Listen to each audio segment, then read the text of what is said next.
Hello everyone, and welcome to southern Finland, to a recreational island. It's an island owned by this society that is meant to sort of preserve the nature and enable people to use this area for paddling and camping and hiking and just enjoying the outdoors.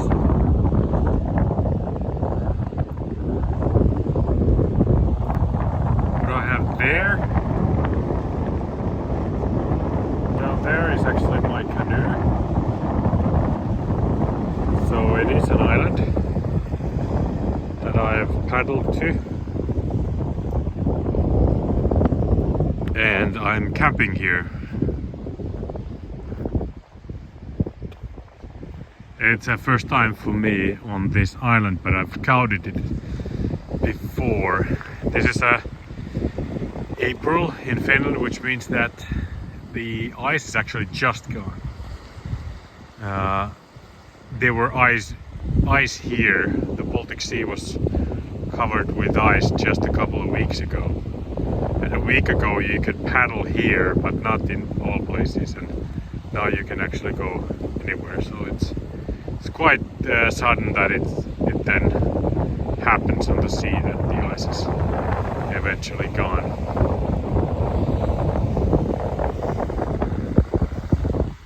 Down there is my camp.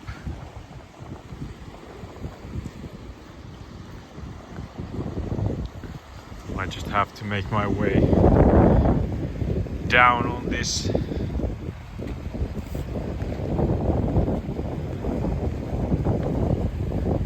rock that can be pretty slippery, of course, sometimes.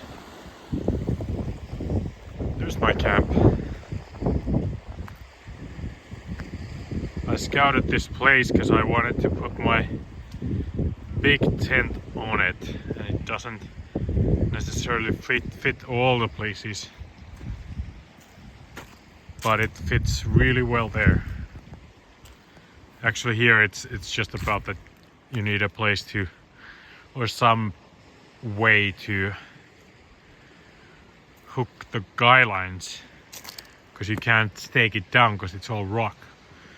But I've scouted this before, and there are these like bigger rocks that I can use to tension the guy lines. And this one is my beloved Hilleberg Nammatj 3 GT. This is just my favorite tent. I have two tents now. I have the Hilleberg Una, which is a self-standing dome tent for one person, I'd say. And then I have this one, because I can hike with the Una or backpack or sort of longer distances. I wouldn't want to do that necessarily with this one because it's a bit heavy and big, but it's fantastic in any types of sort of other trips like this one with a canoe, or with skis and pulling a park in the winter is what I do. And the Nammatj 3 GT, I bought it this year.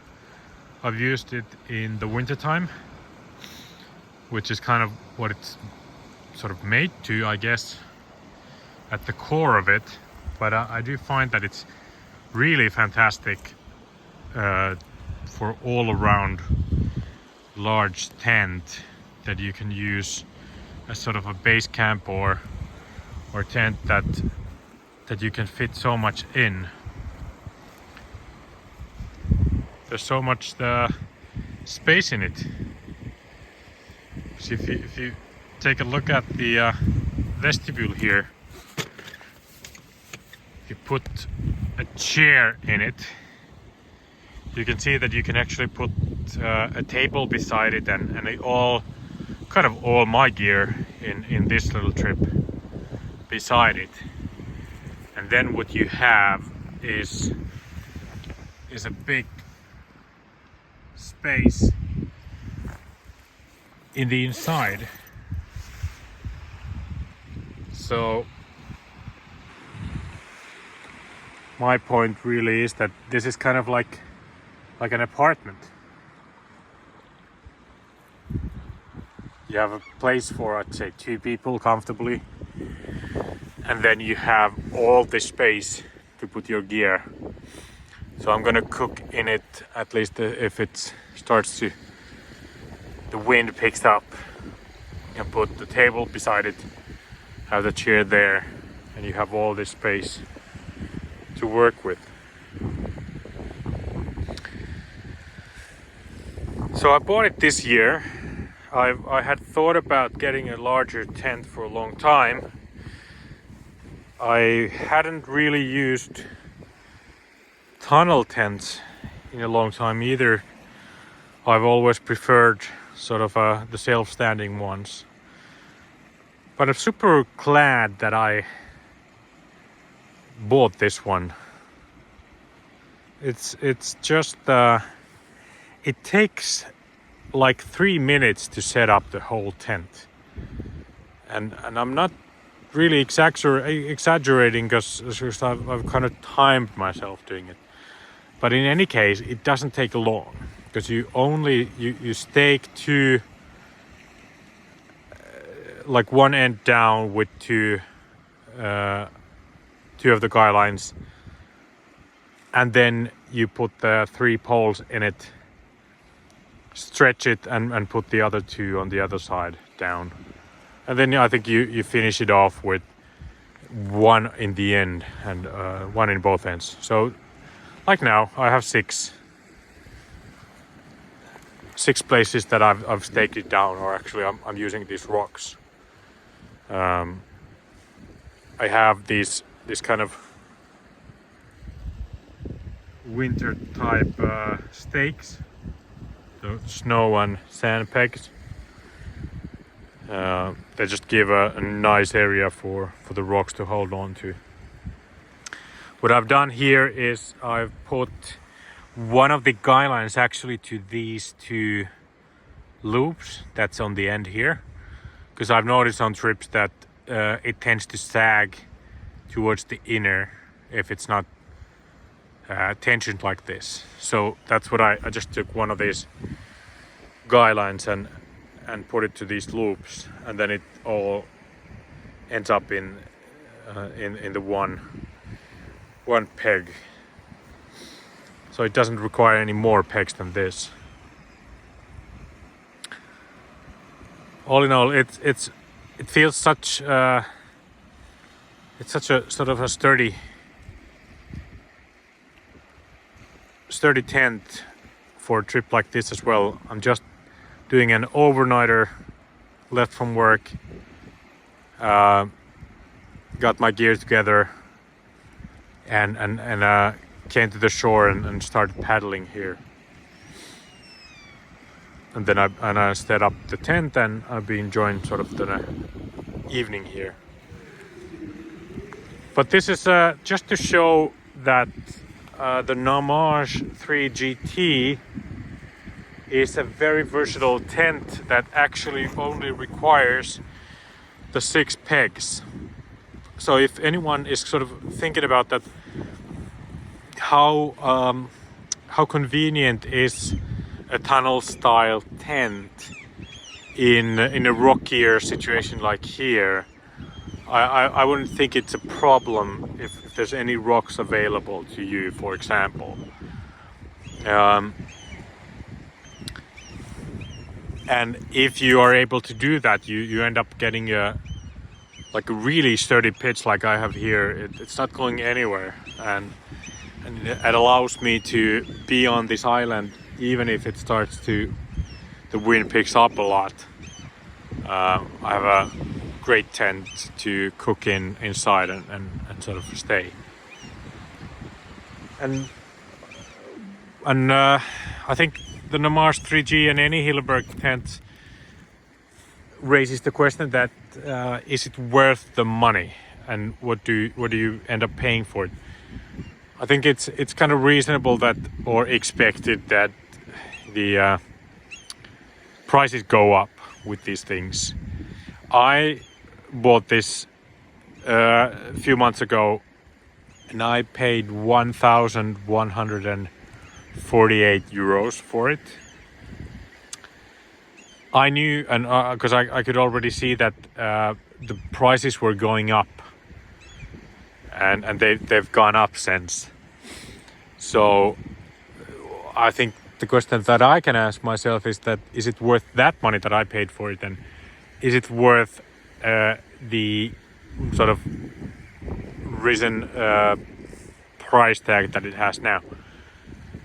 Well, first of all, for the 1,148 euros, I think it's absolutely worth the money. I just keep telling myself that this is a tent that is actually expedition capable, and people can take this anywhere. And I'm not going to take it to Greenland in the winter time or something like that. I'm going to take it to wintertime in Finland, which may be -20 for sure. It's a lot of snow, and then I take it to like spring and fall times like this. So nothing hardcore, but you know, it's gonna see reasonably varying temperatures and situations. So I think it's absolutely worth the money. And even if the prices would go up, like, I don't know, at least a few hundred euros, I'd say it definitely would still be worth the money, because it's just something. This particularly is that there's nothing actually better than this.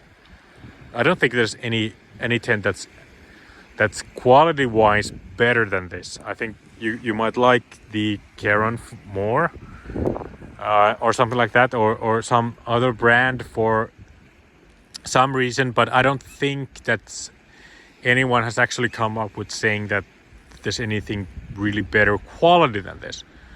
So I think 1,000 euros for a tent that I don't think will come apart in anything that I do with it, and I'm hoping to keep it for you know, years and decades to come. Why not? Because I love the sand color as well. So I think you might question, like, another tent is that, okay, is it worth 700, 800 or 1,000 euros or something like that? But like this one, no, I think it's completely worth the money.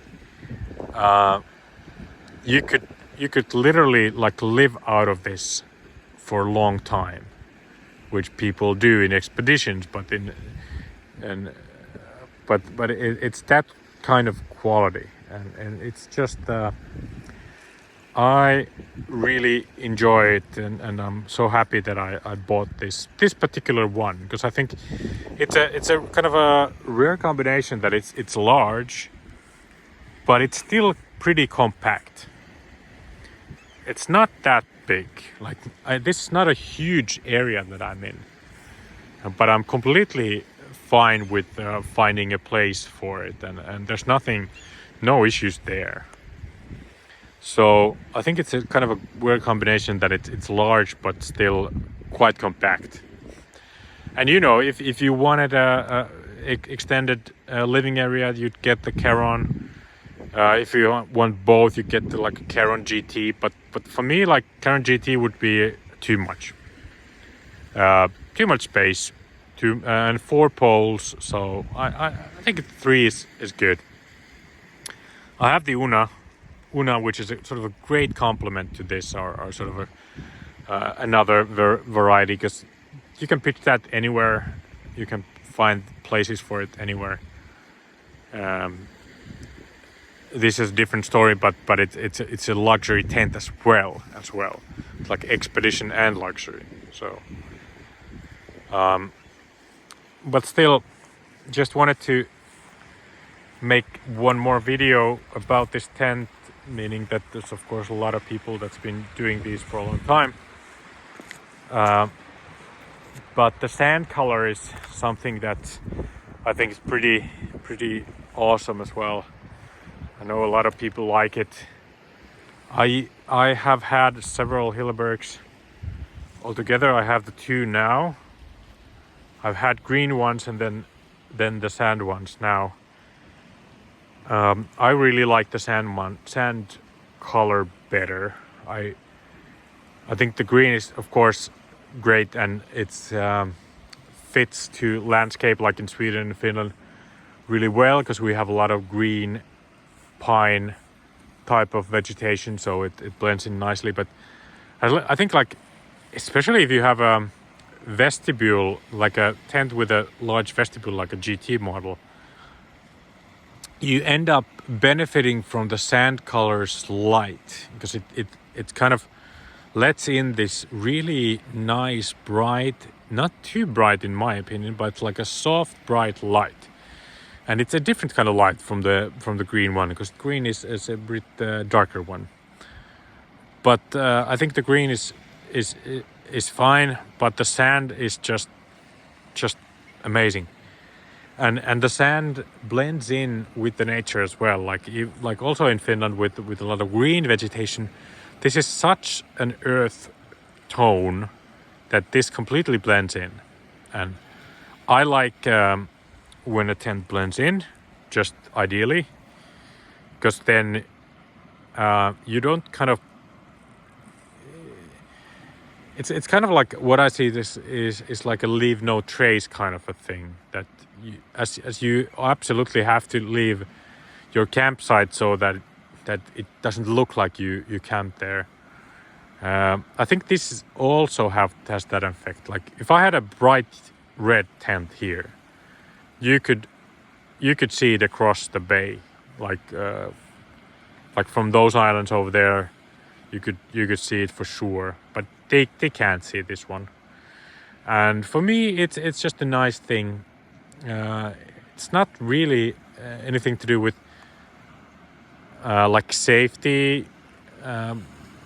I don't see it as a concern like that, but I enjoy that these colors or the tones of Hilleberg tents, the green and the sand, are really earthy tones.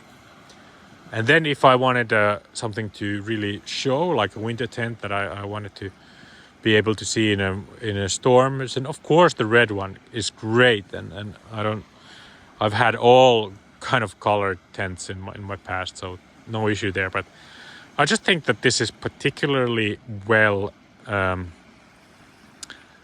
designed tent, but also in the color scheme. So just a kudos to Hilleberg as well.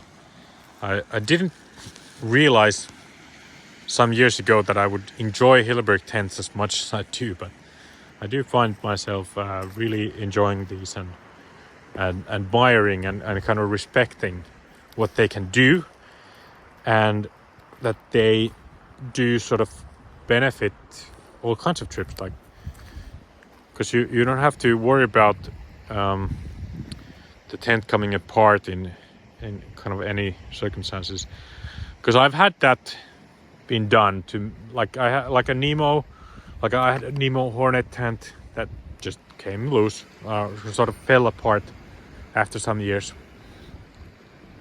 Even though I don't think that I'm too hard on my gear, it just, I used it a lot in backpacking and like bicycle tours and all sorts of tours, but it ended up kind of wrecking quite a bit. But it's very thin material that just didn't last. But with these, I don't see an issue coming out with. Of course, there's a lot of other really good brand tents. I'm not saying that, but I have found myself to enjoy these also from the fact that they are made in Europe. They're made just across the bay over there in Estonia. So I do like that. I like that these are sort of European products and kind of made quite close by to where I live in Finland as well. But I think that's it for this one. I think people can find a lot of information about the Nammatj 3 GT. I just wanted to make this to showcase that it is an awesome tent also in sort of a canoe and rocky situations like I am in now. And the 4 kilos that it weighs is of course not ideal for one person like in a backpacking situation, of course not in today's standards, but even for just 2 people it wouldn't be that much. And for any other types of trips like a canoe trip or car-based trip or a motorcycle or bicycle even, it takes a little bit of space of course, but you end up with something that can really provide you with a great shelter no matter whatever the kind of weather is. And if you're looking for something like that like one tent to rule them all, I'd say that this could even be that one. But in any case, it's a fantastic tent for anyone who wants to little bit bigger tent, blending in nature as well with the colors like these, and then lasting you a lifetime. That's what I'm expecting here. I love the fact that I can take my family out with this tent as well, my son, and going out in all sorts of trips going forward. But that's it for this one, Nammatj 3 GT from Hilleberg, and hi from southern Finland, from the Baltic Sea in an island here.